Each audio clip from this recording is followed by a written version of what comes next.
Hey guys, it is Ryan. You know what Wednesday is? Look, it's not the WWF. No, it's not. It's Wednesday.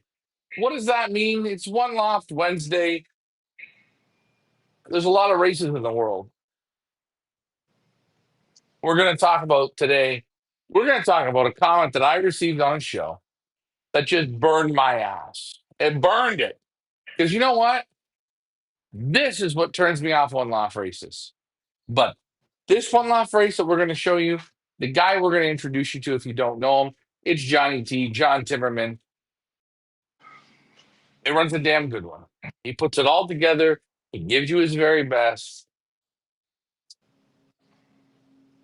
from start to finish, from the birds coming in to the settling, to the vaccines, to the observing, to the loft line, to the training, to the pulling of the flights, all of it. And then the event is super. The barbecue is super. Oh, and the most important part, getting your money.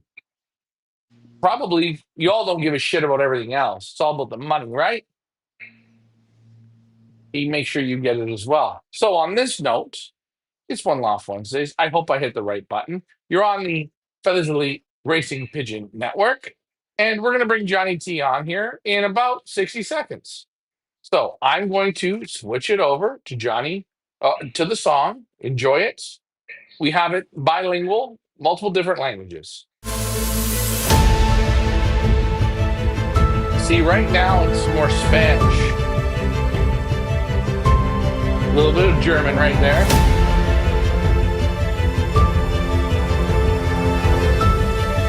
There's the Australian coming in. That's the American right there. That's the Afghanistan beat. Can you hear it? A little bit of Portugal in the corner.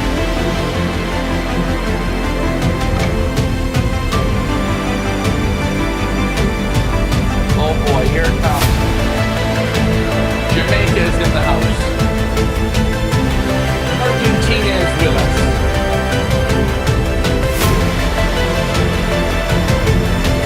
What's your favorite country? Put it in now. 5 seconds to go here with Johnny T. Oh, the song just cut off. It makes it so unpopular, but it's okay. There he is. One Laugh Wednesday. Johnny T is in the house. John Timmerman, California Classic, Royal Cup. And great name, Royal Cup. You are the sensation. You are the man of America. You are the man that can run a race anywhere in the world. And you know what, John? I think you only have 2 more years in California. And then we're going to move you to Dubai. Is that right? Yeah, we're going to move you to Dubai. I know. Florian Hendricks. He's looking for that. He needs that one loft manager. And I said, Johnny T is the guy. He is the guy. He's calm. He's cool. He's collected. He puts on a great barbecue. I don't know what you're going to do in Dubai, but you're going to be with all the millionaires there. John, welcome for another week. Oh, talk to me, John. You talk to me. What's happening, Ryan? What's going on? You know what? Little, I'm going to start this properly. I do shows daily, sometimes two, three times in a day, and I get comments. And I don't ever want to knock people because I learned in this business if you knock someone and say, "Oh, that's stupid" or "That's dumb," what you do is you technically just sabotage your business because people are so soft and sensitive, right? absolutely, yeah. Yes, and you know it running this with 400 lofts in your race. You really have to have sensitive gloves. But there was a gentleman that came on and he said this to me. He said, "Wow, your birds are coming from training from 2 miles or 1 mile in 8 minutes. That's great. I run a one loft race and my birds take 45 minutes." And I said, "Oh yeah, well, we were talking, and I don't loft fly 'em because I can't having 700 birds before a toss." I kind of think to myself, and I say, "Look, I run 100 birds here. I got a couple different groups. I start at 7 or 8 o'clock, 6 o'clock in the morning. It depends on certain days what time I start, and I work from morning till night. And a law fly is never fucking an excuse. I'm paying you $150. I'm paying you $80. I'm paying you $500 perch fee. Do me a favor. Don't come at me with some bullshit and says, I got 700 birds and I can't law fly my birds in the morning before I take them for a toss. I don't want to hear that bullshit. I don't need to hear the bullshit. Don't. Because you know what? That, John, that turns me off playing the game. Because you know what? You're taking my money and you're giving me an excuse of why you can't go to work at 5:30, 6 o'clock in the morning, put them up, bring them in at 8, basket them, and take them for a 2 mile toss at 10 o'clock in the morning. Unfortunately for me, that's a race I ain't putting my money in because I don't want to hear a fucking excuse, eh? I don't want to hear a fucking excuse. I don't want to hear a song on the internet. I don't want to hear it because you want to know what it is to me? It's taking my money, and that's what it's doing. I'm ventilating tonight, John. Back to you. It must be the heat, right? Mm. No, you know what? It's not the heat, but John, you know as well as I do. It's it's making money and putting the work in, and I love to pay someone $500 a perch fee, but give me the work. Put the work in. Show me. And when you do it, I'm good with it. But when you say to me, I can't train my birds for a 2 mile toss because, we have 700 and we have to basket them and blah, blah, blah. I basketed 800 birds myself. It's not impossible. Is it an hour task? Is it an hour and a half? Is it 45 minutes? Is it 30 minutes? Is it 20 minutes? The more times you do it, the better they get. Isn't that right? 100%. So 100%. what I'm saying is I'm going to throw money into this one law race in America or in Dubai or in wherever. It's got a great song, great shit, but you can't law fly them. Why? Because it's work. That's the problem, John. That's why they're not you, John. Because John, you don't do that. You unturn those stones. So I have to ventilate and get that off my chest. I know there's people probably commenting and they're probably screaming at me. And I used even bad language, but it's okay. It's off my chest. I'm cooler now. Back to you. Well, I mean, hey, everybody's got their own idea on what they have to do to get these pigeons ready to go. Um, in the old days, you know, in the old days, when we pulled flights, we used to shut them down for 4 or 5 weeks. Um, Now, myself, I'm not. I mean, these birds here last week were pulled, so they're handicapped, and I'm babysitting them, and just getting it out. The weather's too nice to keep them locked up, so it's a catch-22. You're doing this process to hopefully have pigeons that are fully molted by the time race comes, and so we kind of just plan ahead for all this stuff for the future. Um, Training methods and all that. I mean, hey, I don't know. I don't know any different, but to do a lot of short tosses and start early. And that's just because of my terrain. But hey, there's plenty of other races. They can move them out 100 miles in 10 tosses. That's never going to happen in my neck of the woods. It's just unfortunate, but that's how it is. So it's a lot of work, and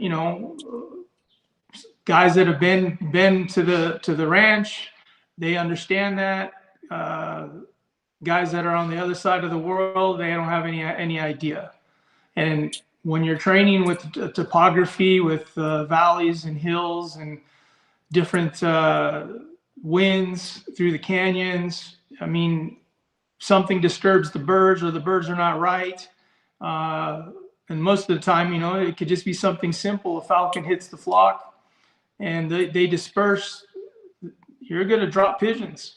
And so that's the reason why you take the baby. I take the baby steps to give them that, fair shot. Now, in other parts of the country, I know they follow a little bit more. You don't hear about those tosses. Guy took out 700 pigeons and dropped 40, a couple hundred of them from a few miles. It's happened. I mean, there's been races here in California where they did that. Um, but I think everybody is kind of seeing that, hey, this method, what happens over here isn't so isn't so silly after all. Because all you're doing is, just like you said, if you're taking, you're taking in a perch feed, you're just trying to do everything you can to have birds ready and fit and ready to go.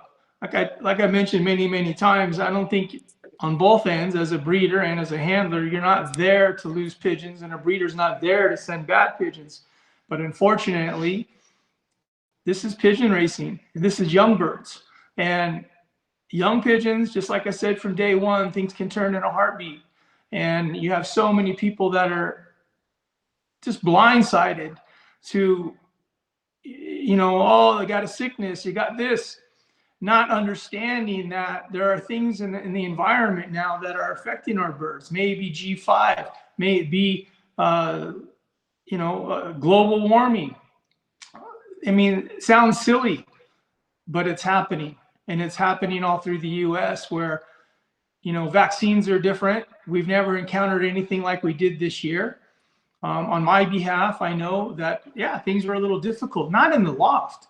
The pigeons are fine, but initial receiving pigeons within a week, 4 or 5 days, issues with the birds. And, I've had numerous talks from Florida to Texas to, in my guys in my own backyard or up in Northern Cal, and they've all experienced it. None of these guys talking to one another, but myself talking to, various people. And really, it's just like all the things that are happening to humans, it's happening to the birds as well. And until we get a handle on it, some guys are doing better than others, but some of the guys don't have the same breeders. And, a good friend of mine over in Florida, same thing.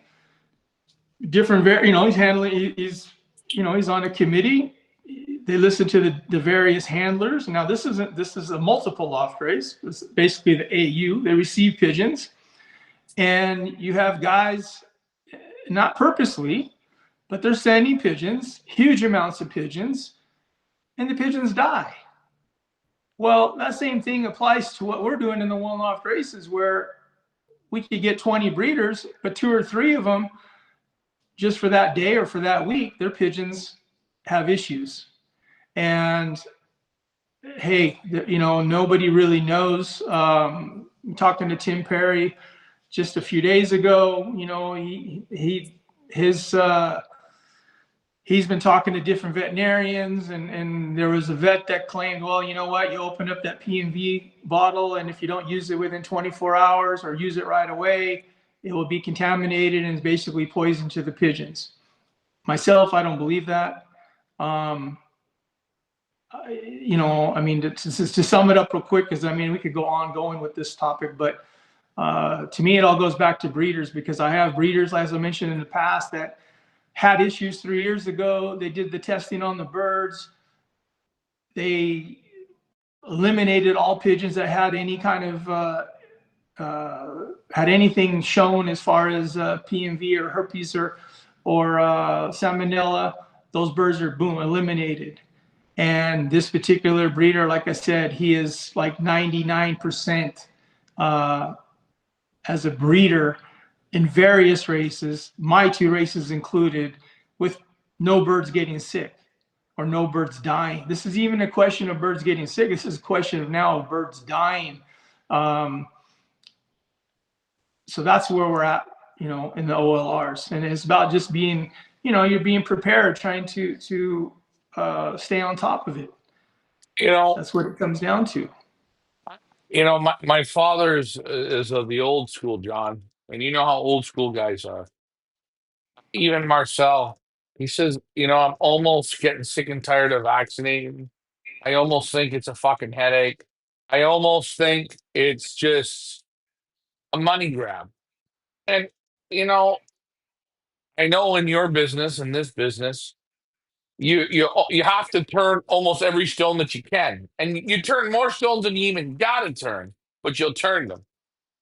But sometimes I just sometimes think the pigeons were here before us and they'll be here well after we're gone. But are we doing a bit too much? Too much of this, too much of that? I don't know. I just Well, I sometimes think it, it is what it is. you're right. It is what it is. And I mean, hey, I know of a fans here that had really good results. I mean, he's running a race here, and he is not a vaccine believer, and I get that. But it doesn't, it's like taking myself or you, going to a third world country. Will you get sick? Yes. Chances are you will get sick. So you get inoculated for whatever it is going into that country. Well, it's the same thing with the birds. You have to, on my behalf, you have to take the precautions. And, you know, like I said, there's other fanciers that had the same protocol as I have, and they didn't have any issues. But again, it's based on the breeders that you're getting. We're not all getting the same breeders, Yeah. and that's where I myself say it all goes back to the breeders. And I mean, I'll use one person in an example. Came from your neck of the country, and not the country you're in now. Pigeons came, they were shipped in, and everything was done right. Better than 99% of the people had the birds in dog crates. The birds are well feathered. I mean, everything was right. And the pigeons just did not have an immunity against the rest of the birds. And they're stable now, but in the beginning, for whatever reason, I mean, it's just like I said, you have all these different bacteria from all these different birds in the beginning, and a pigeon needs to have a strong constitution to pull through. And none of us can see that physically. Now we could all think, okay, you know what, maybe we got to put some kind of solution in the bath pan, maybe so they disinfect their feet, or they take a drink of it so they get disinfected. In the end, uh, it just comes down to the breeder.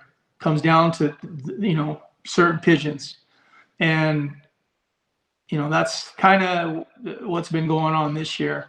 And then when you're dealing with all this shit, then you get people that come across. Oh, you got problems. Oh, you got this and that. I mean, I got a local guy, heavy set guy. He's got a gorgeous girlfriend, and he's watching me, paying attention to my stuff. He's not even in the race, and it's like, dude, I haven't got a chance to talk to him yet. But the fact is, people make assumptions with not even knowing what's going on.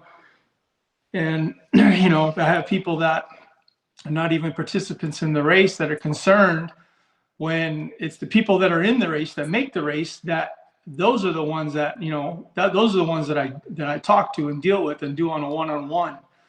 And, trying to sort things out, because that's where we're at now in OLRs across the country. Like I said, it's you would think that things would get more modified and more simpler, and it has, from what it was years ago.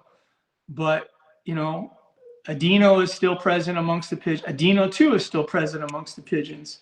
PMV, salmonella, didn't see any of that. So it's other things now.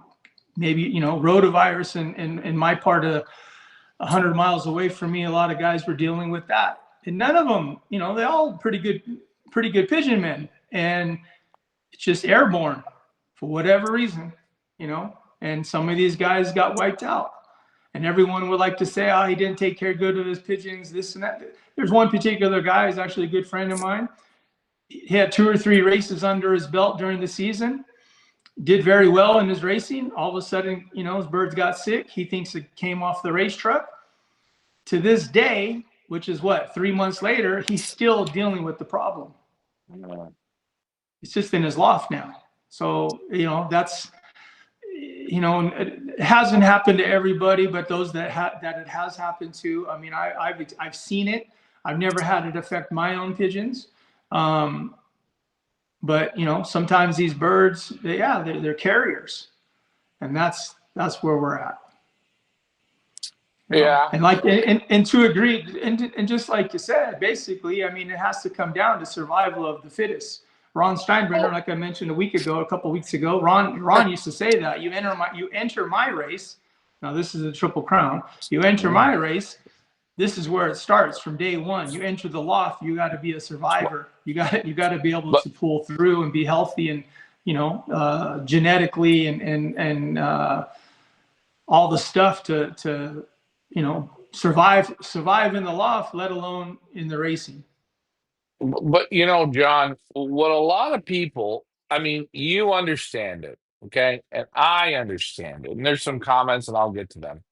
We both understand it, but to 95% of the pigeon flyers, they don't understand that. John, if you tell me, Ryan, send me your birds to your race. I'm not going to vaccinate. I'm going to do. I treat for canker, coffee. I'm not vaccinating. I'm not poxing them. Go to battle. Okay, John, no problem. I send you the birds. You can do so many things. If the pigeon does not have it, it doesn't have it. That's right. That's the end of the. That's the fucking pedigree. Bomb. Done. Your Yep. pigeons went training. Hold on, hey John. You know when you train your pigeons 2 miles, you get one bird home and you've let up 2,000. My hands are done. I got pigeon. I got one home. If one can come, they all can come. And people look at it and they nitty pick it. They pick it down. Oh, it was too sunny. Oh, it was too dark. He's feeding too much corn. Blah blah blah. And I know this. I see it. I had people say to me today, I don't know how to whistle. I have an earbud in. You can't hear my whistling. But it's people watching and what we show people and what you say. You know your game. You know your business. John, you have winning pigeons in your loft. And guess what? You have 1,500 birds in one race. You have basically, if you have 1,500 in the California Classic, you have 1,400 piles of shit. That's not being rude. That's the truth. Well, percentage wise, yeah, but Yeah. that's right. I mean, we're looking again. When you get into an OLR, that's what you're looking for. You're looking for the genetics. You're looking for uh, the homing ability. You're looking for the stamina, and that's I, I'll say something. I talk to new people or people that have had pigeons 10 years. I say, I sent birds to the California Classic. Okay, hey, good job. It's a great race. Yeah. You know what? I came 140th in the final race. I'm getting rid of that bird. I look at it as, are you planning on playing one-off races longer? Yeah. I would bring the bird back. What's the number one thing it won? It managed to go through the jungle. It managed to deal with 400 different lofts, 16 or 1,700 different birds drinking in the water. It learned how to loft fly. It learned how to train. It learned how to do everything that you asked of it. And at the end, yes, it didn't win, but it was pretty damn close. I think if you're going to keep playing one loft races, I think you want to use that bird. I think you want to experiment with that bird instead of going on iPigeon and buying a Callie Jansen that's done fuck all nothing. right. No, oh, Yeah. hold on, not to the Callie Jansens. Fucking stick about nothing. Wait, Yellow Rose ears, red for stock, 17 ways, fucking nothing. I'm not into it. I would take that bird and say, okay, we got something that can handle the jungle. That's a good thing. Am I wrong? Or should I go with the fucking Callie Jansens? What do you think, John?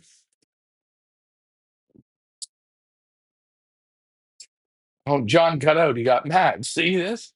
Hey guys, I will get to your questions momentarily. Let's see where John went. Maybe his phone died or he got upset. He didn't get upset. He's coming back. I will keep the video going as we wait for John to come back on. Let's get to the questions. So, Ryan, are you going to San Diego? Yes, I will be in San Diego in November. Ryan, maybe you could hook me up with John for 4 or 5 pairs that I can start in the Philippines. I have to ask if he can do that. And Lou says, Ryan, maybe you can. Yeah, okay, same questions. I got to ask John. We're waiting for John to come back. I think his phone's dead. If his phone's dead, we're taking a look at what's going on. Guys, your questions, comments, complaints are going to help. I'm going to need you now because John's not here. Get back to me and let me know what you guys are thinking. You pissed John off, so he left. Maybe I did. If I did, it's okay. John will have to get over it. That's just the way I roll. But no, and I really mean sort of what I'm saying. People I see dismiss pigeons that I wouldn't dismiss, and then they'll buy a random pigeon that I don't think is worth it. Now we got John's back, and before I bring him on, What happened? What happened? John, you were pissed off. So everyone said John got mad at you, so he left. John, what I was saying, do you remember what I was saying? Yeah, I mean, go ahead. But you, I don't know. what I'm trying to You're going off on something, so go ahead. no, but what Keep I'm going. saying is people will finish a race or finish a one loft race, and they want to play one loft races. And they want to get into it more and more. The first step is you got to finish the one loft race. You don't have to win; you got to finish. And what I say is, hey, maybe you finished the California Classic and you had the 135th pigeon, and you had some good results, some average results, and in the end, it didn't win you any money, but it was there. It finished. I would sooner bring that bird home, try it, put it back in, than going out on an auction site and buying some pigeon from somebody from a name brand, blah, blah, blah, great grandchildren's of nothing. Guys, try the birds that you have, bring them back, work off of those birds. Keep working off of them. They've accomplished a mission. Right, John? Oh, 100%. I mean, like I said, I mean, I hear these guys sometimes they talk about a difficult race or they're pluggers. What are you talking about? These are the pigeons that came home. The other 90% did not, or did not survive, or didn't even make it. And that's where people get naive. And I know of 3, 4 guys fairly new to the sport. They get pigeons that have been in an OLR. For myself, or some of these, I had 1 or 2 birds left over in the race, gave them to them, and then these guys end up winners somewhere. And because they are given birds that already came from good brood stock, good breeding, and the birds already shown that they can race, that they have the smarts, the homing ability. It's too easy for the sport would be too easy if we could all just walk in and say, yeah, this is a superstar. 99% of us are wrong. It's not going to happen, because if they did, they'd win every OLR that's out there, and that doesn't happen. That's what makes it interesting and fun. And if you're that good, then you send 2 or 3 and you win. But you might win one, but you're not going to win them all. And that's, again, that's where people become very naive and they don't look at the big picture. Some of these guys get into these big international races and you look at the numbers that are sent versus a small loft or a guy that sends 5 pigeons and can be in the top 10 champion birds. I mean, that's an accomplishment, but he's not recognized because he doesn't have the big name behind him. And that's where people are naive. I mean, we know here in the States, when you say, oh yeah, we're going to go to a smaller loft, and for example, you of all people can advertise that, Ryan, and I'm sure you have, and I know you have.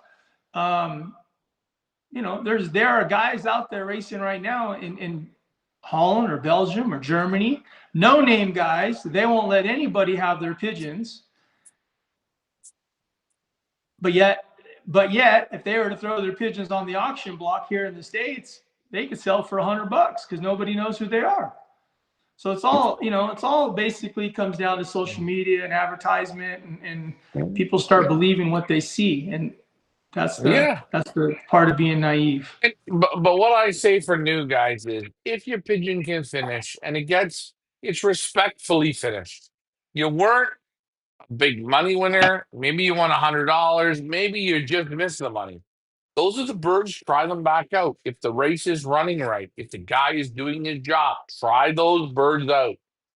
You will find out not only can they home, not only can they loft fly with a big group, but they can handle the bacterias and the bullshit and whatever's in that water, they handle it. And guys, trust me on this. It's sometimes right in front of you, and you're looking for different answers. Try those birds, the ones that are close, that don't win the money. Bring them in, take a look, try them out. They've done so much.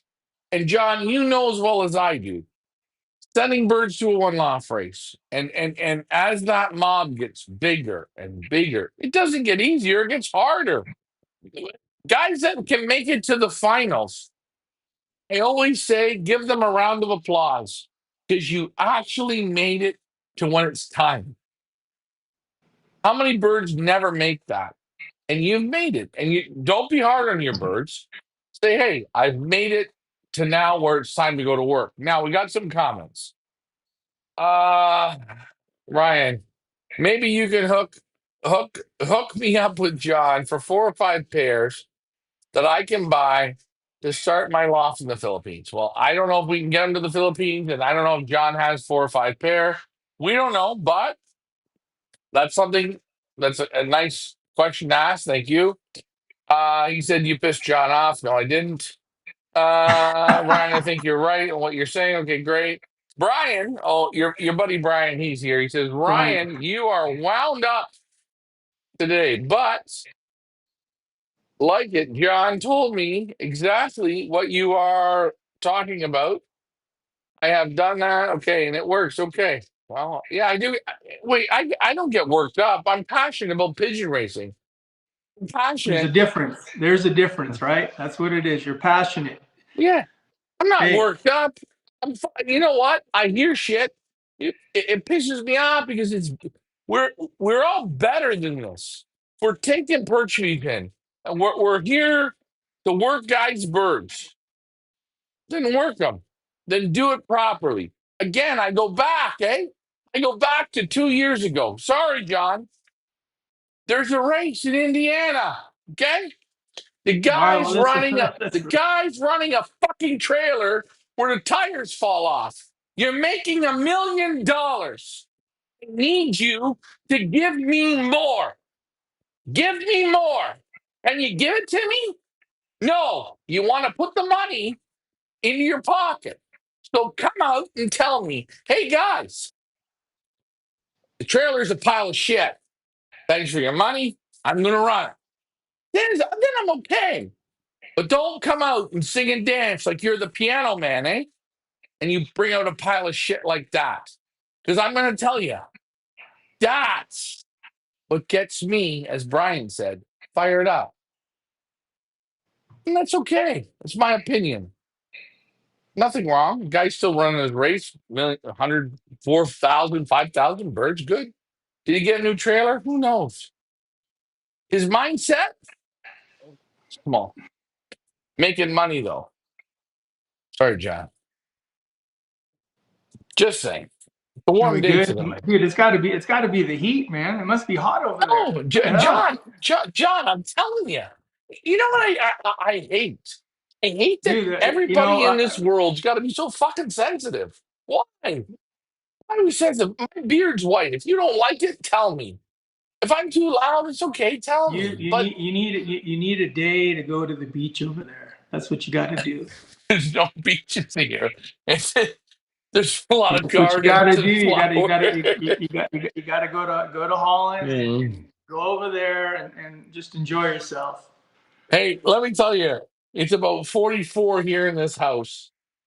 And when I'm done this show, I'm gonna go up to the bathroom, put the bathtub on.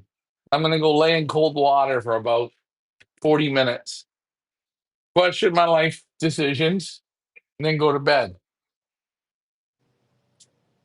And that's okay. It's just super hot. But no, I'm not angry or pissed off. I just say like I just look at people and what they give me for some excuses. And John, I'm gonna say something. You've never done that.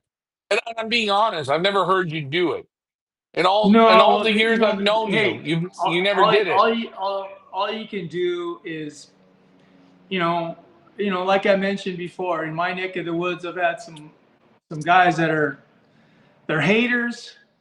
And when I say haters, maybe it's envious on my end or jealousy, but because of their personality, I do thank them because it made me better. It made me cautious about every little step that I take. And sometimes you overthink it and you can find yourself in a mistake there. When it comes to mechanical stuff, hey, shit happens. It always happens on race day, and it's just unfortunate. You're stressed, you're tired, you got all these hookups. I had a guy recently uh, come back, sending me all kinds of emails, inventory or when's this, when's that. And I just, dude, the basic, like I said, day one, you get a week of quarantine, you got 2 weeks minimum in the loft, 3 weeks before you'll see your bird actually clocking in. And that's my routine, Mhm. you know. And the guy's not even in the race, but yet he's got all these comments for me. But so be it. I get it. And just like I mentioned, the other guy that lives close to me, and John's got a sickness, or John's got, what the fuck are you talking about? There's no sickness. This has to do with birds not being able to survive, not in the loft, just in quarantine. But people like to make assumptions, and they want to talk. And So and and I that's will the hardest part when it comes to an OLR, is that people that run these races need to stay focused. And sometimes, like, this is new to me, doing the social media stuff, and sometimes you're it's doing easier great. just to, you pull. Well, I appreciate that, but I mean, when you just do your job and stay focused, you do a lot better. You can't get influenced, because if you start taking all these opinions from 20 different guys, it's not going to work. And in the end, if you're doing an OLR, you better be man enough and have thick skin to stand by your guns and do the race. That's how it is. And unfortunately, a lot of guys are not, because that's why we are in a position now. Races have become more liberal, and I get it. I totally get it. But it's changing what racing is across the board, not just OLRs, and we're talking organizations and combines as well. And, where it goes from here, I don't know. Like I said before, this sport cannot be all about money. It cannot, because people have to look at the roots. What made this come together? Like where you're at right now in Belgium or Holland or Germany, these people, they live on flats. They got their birds up in the attic, or they got a backyard that's maybe 900 square feet, and they got their small little loft. But because they love pigeons, they're competitive, and then they look so forward to go to their organization, their club, to go have a beer or shoot the shit. That's what pigeon racing is. And the interesting part about it is it's across the globe. That's how it started. And we've taken it to another level, and that's fantastic. I mean, don't get me wrong. I mean, I stand behind it too, with big prizes and all that. But people have to realize there's more to it. And it's interesting, because if you go back 30 years ago, that old timer, so many of them, they would not give you a pigeon. And in today's world, everybody wants to help you. young guys, they don't know how fortunate they have it to acquire good pigeons. You can shit internet wise, you can make a phone call and say, hey, I like to buy 3 pair. That wasn't possible years ago because you didn't have that luxury. You couldn't even communicate with someone overseas, and that's all being done now. So it's, like I said, it's a catch-22 what's happening, but people just can't lose sight of what is racing. What's it all about? You can't let that competitive side take the best of you and ruin an organization. That's you got people have to work together and be fair about the sport and enjoy the birds and you know that's what's going to me that's what's going to grow it. Ah, hey, well said, John. Jack Axfast says, I'm saying it. Who's your GFL one loss race? Jimmy, you put yourself into that web. James Rigby says, what are your thoughts on crossing, long distance, middle distance, short distance for these one loss races? And I'm going to tell you guys, you never know what you're going to cross. You don't know what genes it's going to take. What do you know? You try it, you play it, you do it. I don't say, hey, uh, actually, no, I'm going to say it. I'd rather go to 99, 95% of the one lob races with sprint pigeons. Sprint middle. The cross would be sprint middle. And then maybe the odd bird, middle, long distance. Because I just think a lot of the one lob races, a lot of them, their gimmick, their carnival prize, when you go to the carnival and they tell you to throw the ball in, is we're gonna they make it easier on the birds. So that's what my thought is. I will ask John momentarily. Michael Peebler says they don't have window unit ACs. No, they don't have it here. Thanks, Michael Peebler. Oh, fuck you, Michael. Michael, I've never said this to you. You've been on my show for 8 years. Fuck. Michael, I can strangle you. No, they don't have it. Or box fans. No, we don't have box fans either. UK Birdman says, well done on your result in Kivran. I wasn't very impressed with my result in Kivran. Those birds were better than that, but you go from 17 birds to 30,000. I guess it's pretty good.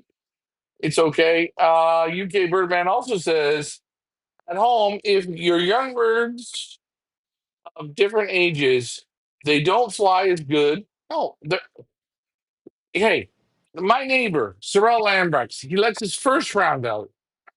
They do their thing, they come in, he lets his second round out. They do their thing. If he has a third round, he lets them out. He waits so long before mingling anything together. Guys, it's like kids. When you were 6, were you playing with 12-year-olds? No. 12-year-olds, were they playing with 18-year-olds? No. It just doesn't they don't play the same way.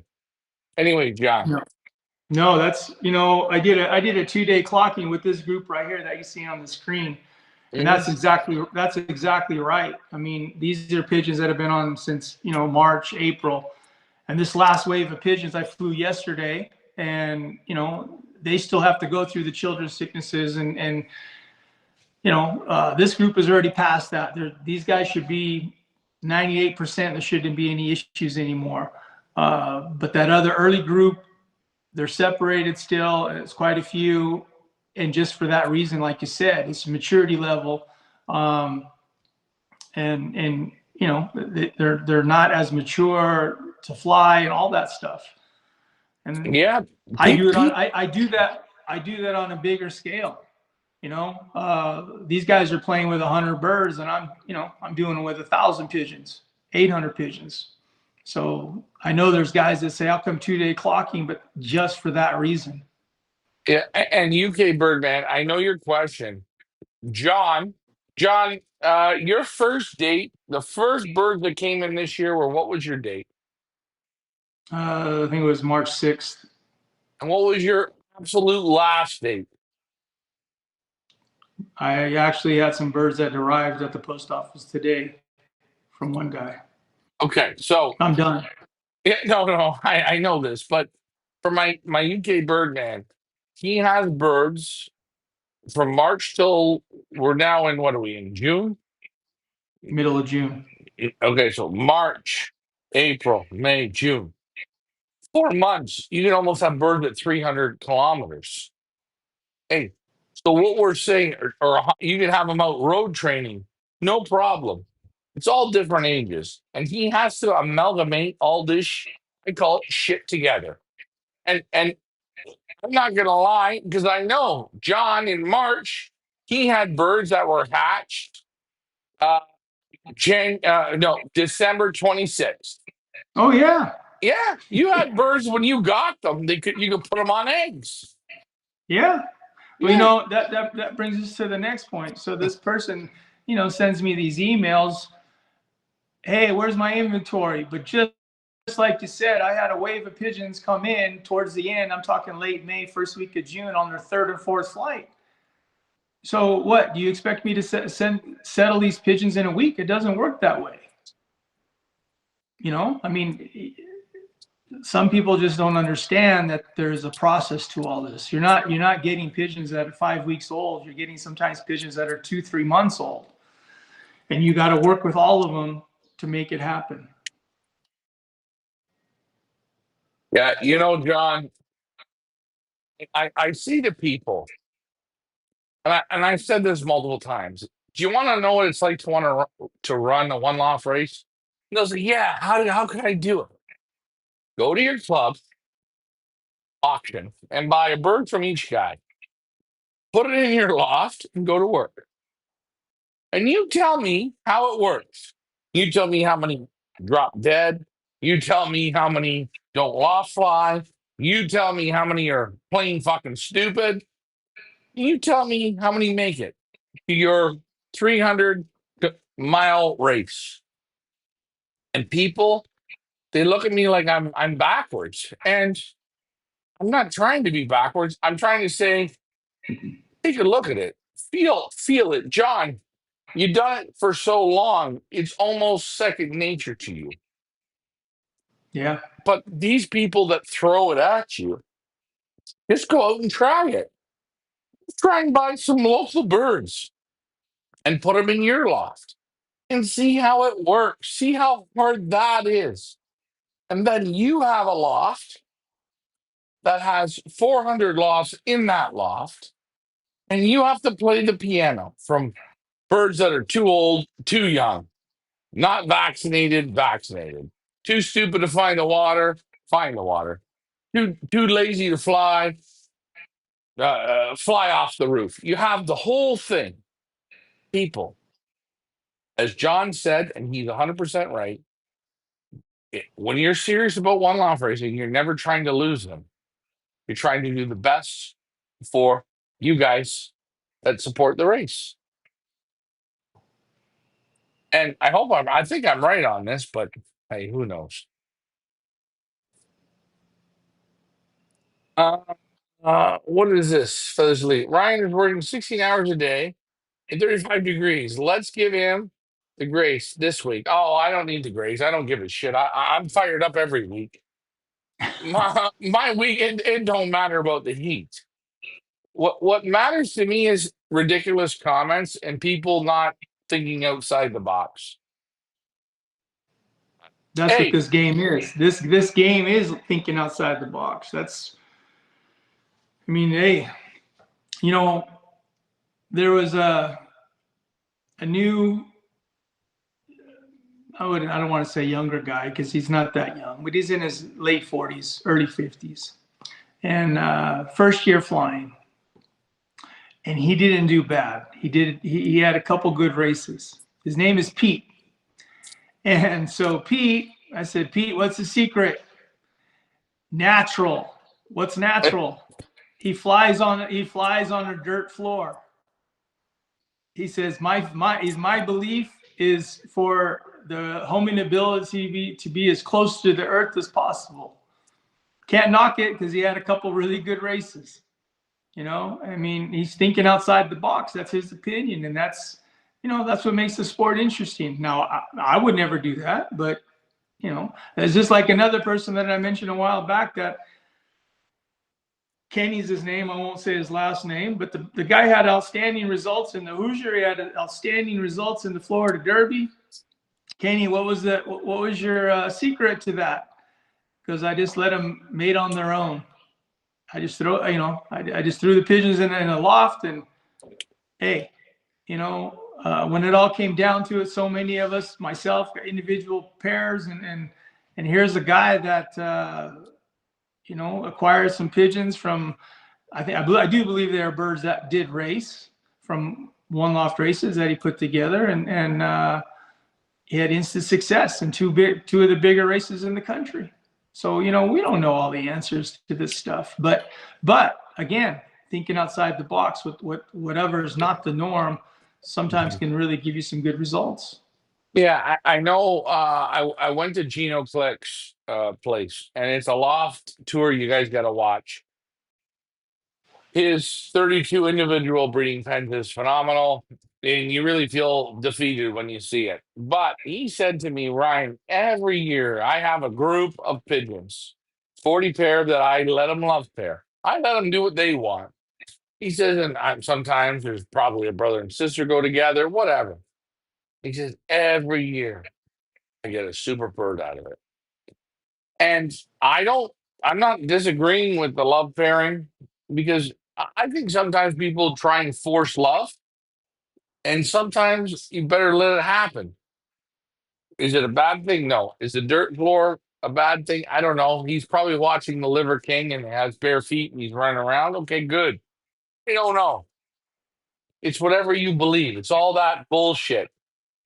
And that's a pigeon man's dream. That's a pigeon man's thinking outside the box. And that's great.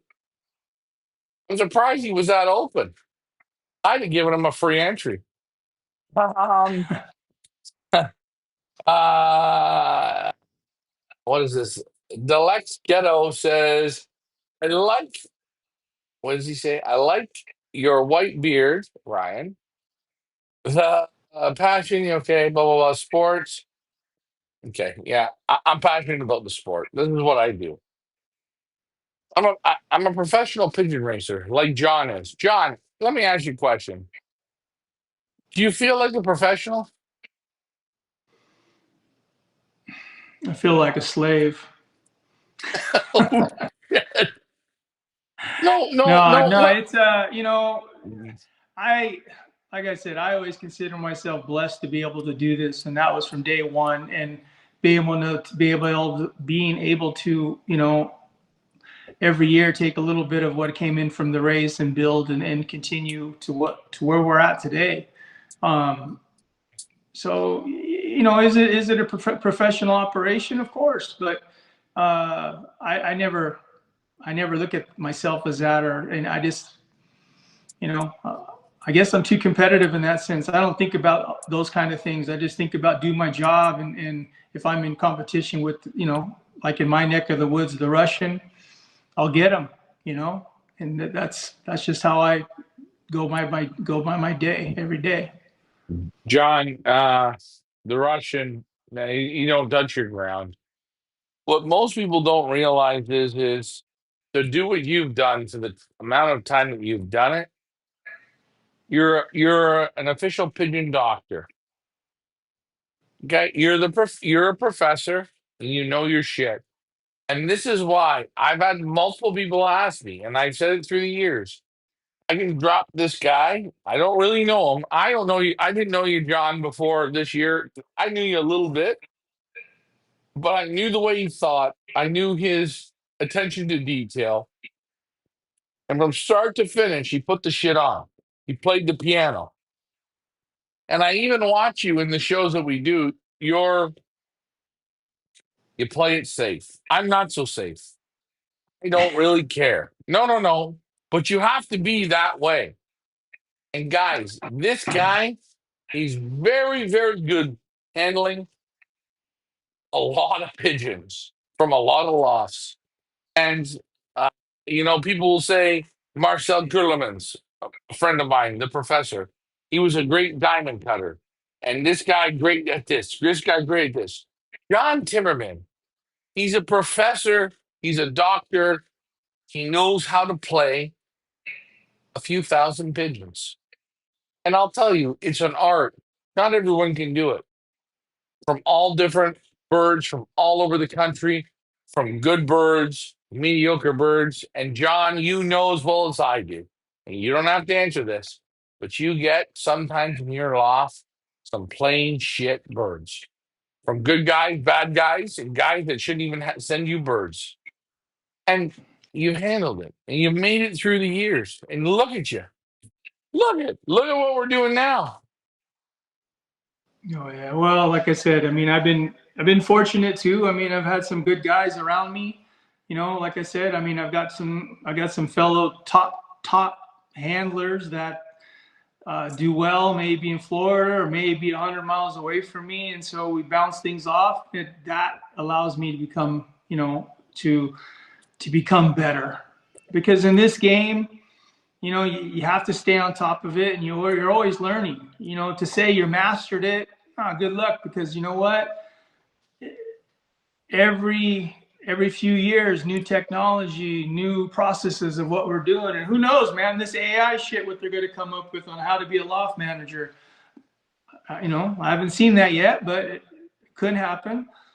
But the thing is, when with the pigeons, it's intuition, and it's through the experience of since a kid to present day, every day, you see things, like I told you from day one, when the weather changes, watch your birds, because things are going to happen. And, it's just Mother Nature.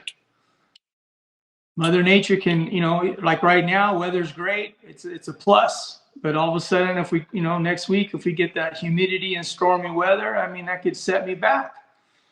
So you try to just, you keep your fingers crossed, and you make sure you got everything in house to put the fire out if something goes wrong. Because Well, Johnny, there are no guarantees in this game. I don't care what anybody says. All this bullshit about, oh yeah, they're fucking doing great. No, they're doing okay. Great is when we start training, we start racing, and everything goes good. But even with that, in today's world, with the way Mother Nature is, up and down, I mean, you can't stop. Young pigeons, you cannot stop. You got to keep going. These races that go and stop for 2 weeks, you just hurt the race. You change the whole yeah. outcome of the race. And that's something that that's one of the reasons I start ahead, to try to not let that happen. It'd be a lot easier to wait, but when you got schedules, old school, you go. Right now, we're watching the World Cup. The heat is on. Maybe Dallas, maybe Guadalajara, Canada.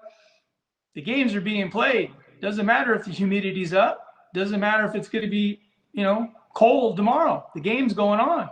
Well, it's the same thing with, this is a sport. You're supposed to, you follow the time schedule. I mean, it's getting to the point now where big races put on, they don't have a date. What the fuck is that?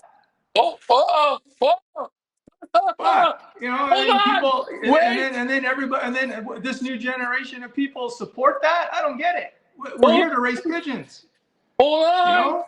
He's talking from his heart. Fucking right. You put Well, a that's race on. No, you put a race on. You put a weekend on.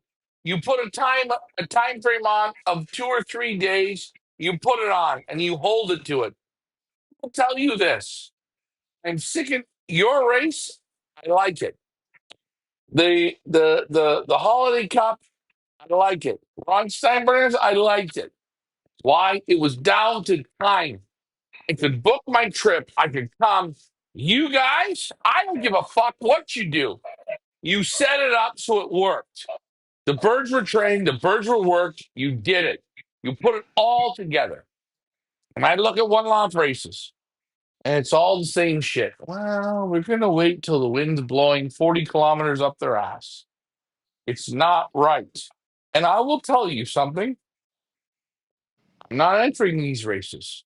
This is why I think one lot races, 99% are bullshit. But there's certain races, the guys put the work in, the guys put the time in, the guys set it up, and they're focused on doing it. Yes, tailwinds are easy. I've seen John have dog shit races where the wind was strong, the birds didn't come. But John could have easily backed down and waited 2 or 3 days and come out with sunshine and rainbows. But you know what John did? Said, no, the birds are ready. We're gonna find the best birds. And we go to work. And it's a tough race. It's a real race. It's not a dog shit race. It's a race that you see character in the pigeons. And it's character in the breeder. It's character in the loft manager. That's the character. And John, I never want you to quit that, eh? I have people asking me, and we got questions. So I want to get to the questions. Oh boy, it's hot in here. Okay, so first question was John is doing what others underestimate, running the OLR, but doing a great job and honest. More power to you, John. That's a great comment. Next comment. John, do you use the bending system? Yes, he does. Hey, John. We're good. Oh, oh, oh. John, question. What's going on with the casino? It's on. I think Alan should have put a link out there today. But yes, it's a go. So people could check in on Tuesday, which is the week before Thanksgiving, and then we run all the way. The last race will be the Triple Crown on Tuesday. My day was always on Tuesday, but for the California Classic and the Royal, we're racing anywhere on Saturday, Sunday, or Monday, and you know, within that time, within those 3 days. And if the winds are bad, because that's been the biggest issue that we've had the last few years. Worst scenario, we'll fly a double header again, which was a lot of fun. I mean, you got a wave of pigeons coming, a half hour before the next, and I enjoyed it. Yeah, it was good. Hey, So you only shit your pants once. yeah, but you know what, Ryan? After doing this for so long, and I don't know. I guess I used to watch Steinbrenner. He did it for all those years, and believe you me, he's been kicked in the balls so many times, and he got up, and Ron was able to brush things off, and he never let people get under his skin, and I could see that. I mean, you admire it after time, and hey, it's a race. That's it. That's how you got to look at it. It's the day, and that's what you're racing for. Hey, You hey, know, hey, hey, John, this is a question I'm going to ask you. What you seen in Ron, I seen. And do you think you could say maybe in one loft racing, do you think he could be the GOAT? Ron. Yeah. Yeah, Ron. I mean, Ron was absolutely. He was a pioneer in this. He was a salesman on all this. I mean, I had different. No, no, no. I'm not taking it away from you. No, I'm no, just no. saying what you see, I seen. And I felt it. Well, Ron, hey, you got to look at it. He's putting on a race. He's also, hey, he's catering to people that are coming from all over the country to a race. And so he wants to make sure that people have birds for the race. And having a 100-mile start, he made sure that happened. In his older days, maybe his values changed as far as the trainer, but his philosophy was always, hey, they're all under one roof, they're all equal. And that's how Ron used to sell the race. Now, I had a different approach to it where I was more racing and I was on the other side of the fence. but not saying he was wrong, because that is part of it. You know, you cannot put these races on if you don't have the people. Not to the extent that we did over the years. You know, here, you know, in the United States, on the West Coast for sure. I mean, people had a lot of fun, and you know, people came for years, and that's what made San Diego always so special. More than, you know, like I said, because back then, yeah, you flew for big money, but not like it is today. I mean, shit, these guys are flying for buku dollars. And you know, the thing is, Ron knew he was the type of person that he raced old birds, and he was a master at it. He was a phenomenal racer, um, but he was a lazy guy. He wasn't a guy that hustled, you know, like a lot of these guys do now. But he was just, he had a certain personality that that would win people over. Yeah. Well, saying that, I agree. I think he's one of the guy. He was the piano man. He put a bit of panache on it. He put a little bit of this on it. Put a little bit of that on it, and he made it an event. And I'm going to tell you, Ron sucked me in. He did, and then you guys sucked me in. Steve Miner and yourself. I really said, and I still say, this race in San Diego this week of racing. If you guys want a real feel of pigeon racing, this was it. This is it to me. This is the Super Bowl or the World Cup of one loft racing in the United States. You can win bigger races in Florida or in the Hoosier or whatever. This is the week. This is the race that you guys wanna eye up to. We have more comments here. My belief is regarding how good or not so good oral are people will keep sending birds to. Yeah, people send birds.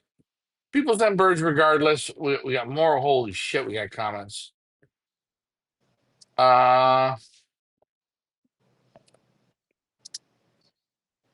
do you know? Do you know Rick Martis? Yes, we know Rick Martis. Ryan, I love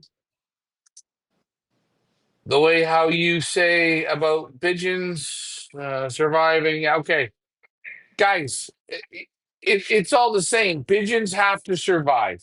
Pigeons have to go through the bullshit. You want to win one lot races. What's the first thing you need? You need a pigeon that can handle the jungle. You need pigeons that can handle the bullshit. You need pigeons that can go from your culture to John's culture and handle it without no problems. And a lot of people they will blame. They'll say, "Oh, John didn't do a good job, or Ryan didn't do a good job, or Steve Meyer didn't do a good job." Guys, sometimes the pigeons just don't fucking handle it. And there's nothing wrong with it. You're not a bad breeder. They just didn't handle it. Correct, John? Oh, 100%. Yeah. I mean, hey, you know, you could be prepared as far as how you're going to feed or what you're going to, you know, how you treat the birds. But in the end, you got to, you know, not all pigeons, they're resilient, but not all of them are able to handle it either. And that's, you know, again, when you're putting the pressure on them, when you're really training hard, and if you, you know, when you got all the a tough terrain, I mean, you got to have the birds. You know, you're looking for the special pigeon. Again, you're looking for the special bird. You're not looking just for pigeons to come home. You know, you're looking for the birds that are on the money. That's the game.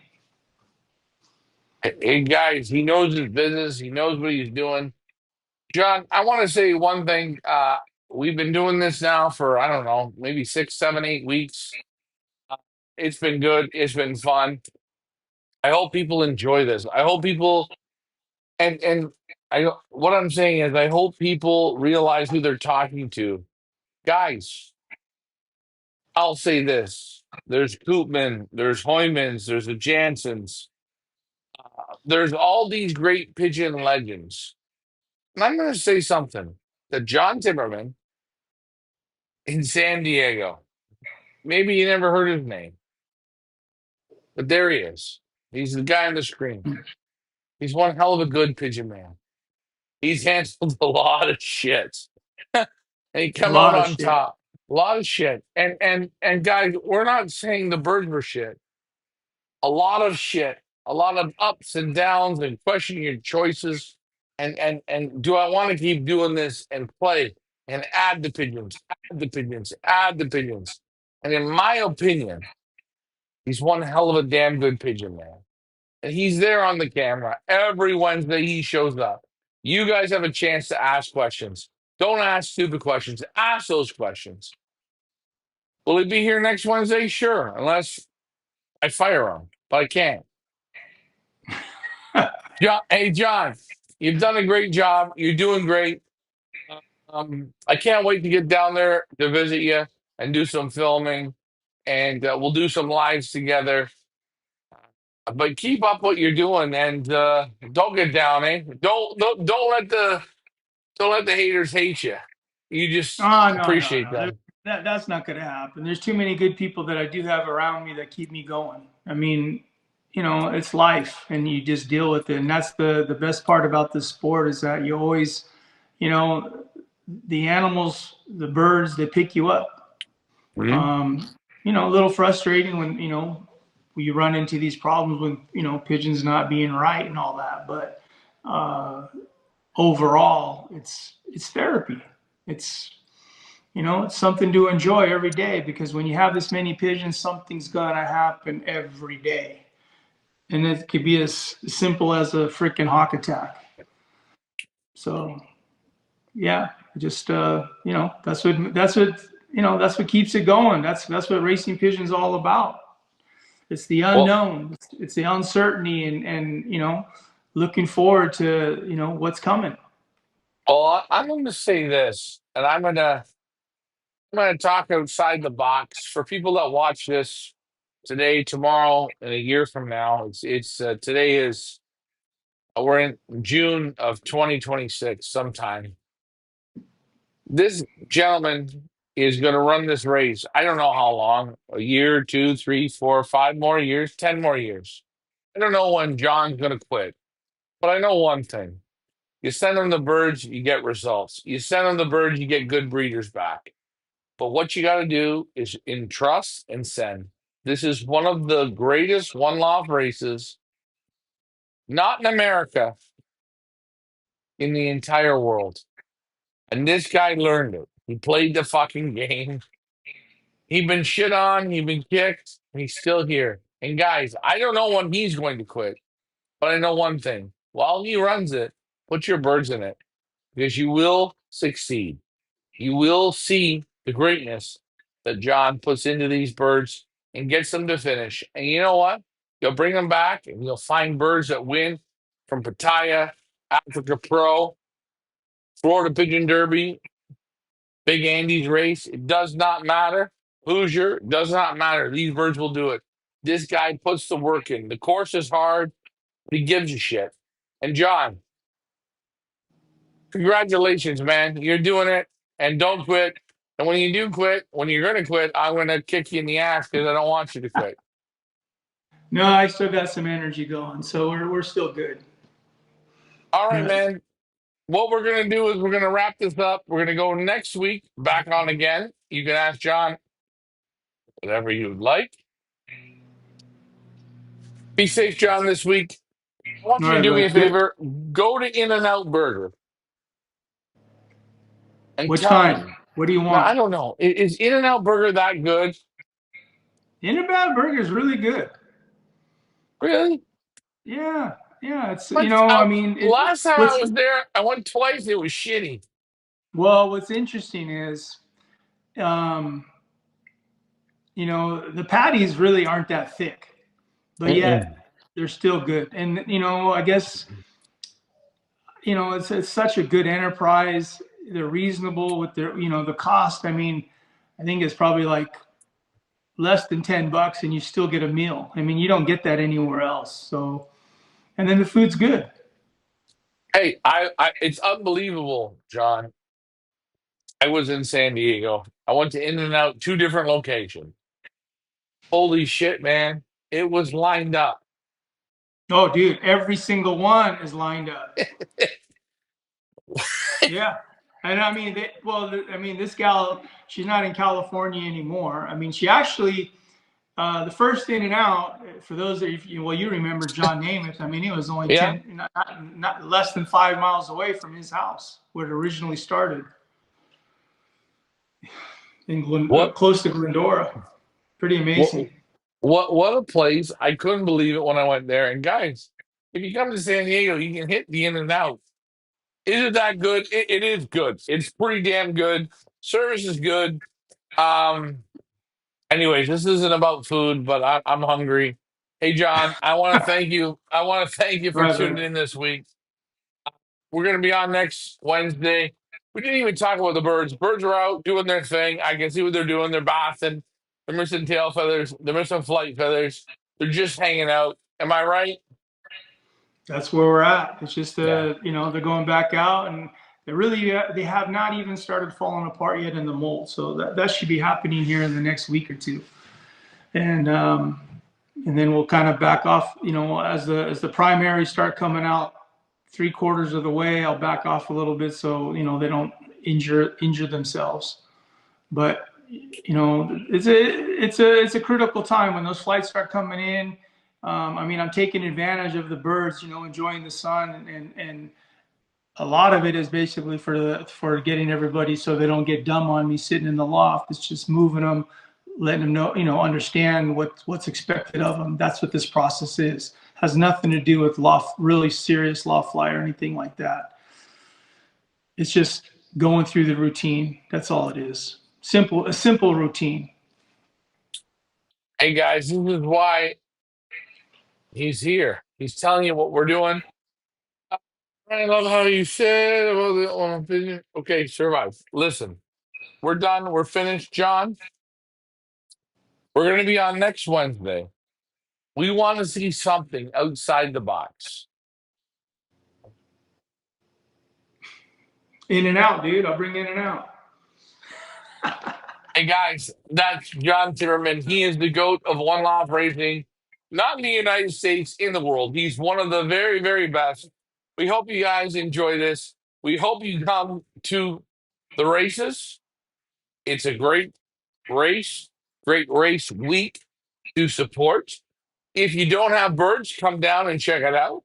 If you have birds in the race, trust me, this is a bucket list you want to come to. John, next Wednesday, we're going to do this again. Be safe. And what more can I say, John? Can't Not say much, dude. anymore. Have a good evening. Get some sleep. You know what I'm going to do? I'm going to go Stay have cool. oh, fuck off, man. Go to In and Out. I'm going to go have a cold water bath. Guys, that's John Timmerman. I'm Ryan from Feathers Elite. You guys were great. Questions a little bit low tonight. Pick it up next time. And remember, you can loft fly your birds, and then you can put them in the basket and train them. Don't give me this excuse for the money. Oh, and by the way, Jimmy, wheels I'm on the out. All right, bus dude. go round and round. Hey, All John, I have right. to say it. Have a good Bye for evening, bud. bye for now.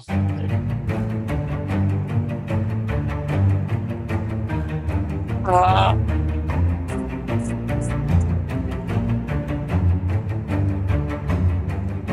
that is fine.